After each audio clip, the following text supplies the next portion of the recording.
I'm a churchgoer. I actually just came from church to come here. Marvin Sapp is, in my opinion, completely wrong.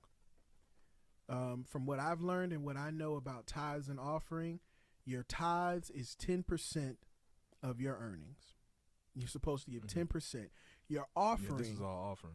Your what offering you what you is can what offer. is on your heart. What you can offer. Now, there is nothing wrong with being a pastor and maybe wanting to put a number on it and asking people for that. But after you give the number of what it is you're requesting from everybody, it is your job to then also mention, if you can't give this amount, please just give whatever it is you have on your heart, whatever the Lord is telling you to give, because that is what's most important. I have no problem with him asking people for a $20 offering, because that's fine. If you want to put a specific amount on it, there's nothing wrong with that. But you have to let people know at the same time, if you can't give this amount, that is 100% completely fine. Give whatever's on your heart. I'm not gonna say I disagree, but like I say, this is one way. It's not one way of looking at it, and opposite ways. Many ways of looking at it. For what, and this is not justification, but this is maybe another way of looking at it objectively, to where Marvin Sapp is not this crazy man that did wrong. Yeah. I give him at the end of for sure. This is me trying to give him a little grace, but a lot of people can understand that at the end of the day, when you're running that building has bills. That building has a staff that runs it, that operates this production that is church.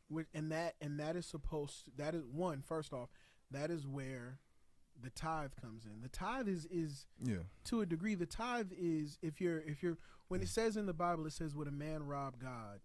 It's referring to a man not paying his tithes and offering. Tithes is 10% of what you earn. That if you want to get, I mean, obviously you always have a choice. And that leads to a whole nother conversation. Yeah. A lot of people could say that was rules that was set by a certain group of people to convince the masses to contribute, because at the end of the day, when it comes like to a king and everything, to keep him the king, these people have to be subservient. So they give. So why not making it part of your religion to just give because God told you to? So just give it to me. But also an understanding too, as a church, I mean, the water that you're using in the bathroom, the lights that get cut on, these aren't things that just magically happen in a church. The church funds come from the people of the church. Yeah. And so, excuse me. And what made it wrong is because he went kind of overboard and made it seem more personal and not necessarily for the church. Exactly. That's the reason why, like I said, always have to make sure that you're